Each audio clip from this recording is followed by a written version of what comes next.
certain presidents make their way through this state. President Jeb Bush, absolutely going to be the president, right? President Mitt Romney, absolutely going to be the president. All right. Well, former New Jersey Governor Christie making an optimistic pitch to voters at Keene State College in New Hampshire, trying to convince voters that the frontrunners are not always the right choice. And it comes after a fiery performance on the NewsNation debate stage Wednesday night, where he attacked his fellow candidates on stage for not criticizing the candidate who wasn't there, current frontrunner Donald Trump. We've had these three acting as if the race is between the four of us. The fifth guy, who doesn't have the guts to show up and stand here, he's the one who, as you just put it, is way ahead in the polls. I'm in this race because the truth needs to be spoken. He is unfit. All right. Well, right now, it does not appear Christie's message against the former president is landing. Mr. Trump currently leads by nearly 50 points in the Granite State. But as we know, a lot can change before Republican voters in New Hampshire become the first state in the nation to decide who they want to lead their party and the ticket. So let's welcome in Majority Leader of the New Hampshire Senate, Sharon Carson. Thank you so much for being with us.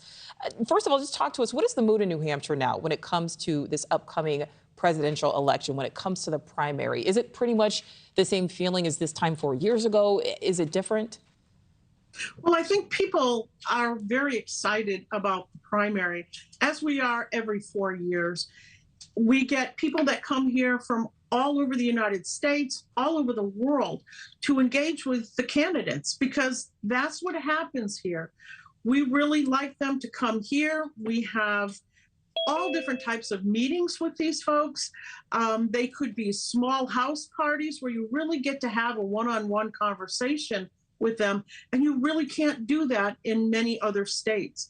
We also get press from all over the world who want to stop and talk to our citizens about the first in the nation primary.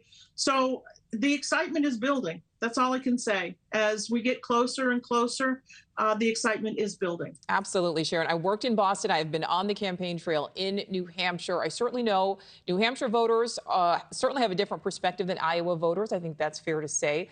Do voters in New Hampshire feel like the candidates are really connecting with them this time around? I think it depends on who you're actually supporting. As I said, most of these candidates, they've been here for months, and they're meeting the people where they are. And if it's in a diner or any other restaurant or out on the street, people are engaging with them. And that's what we really want to see. You know, so we've just learned that, there are going to be 2 more debates, both of them non-RNC sanctioned debates. How do you think that's going to change things there potentially in New Hampshire? Well, we have a saying here. Most people like to meet a candidate at least 3 times before they make up their mind.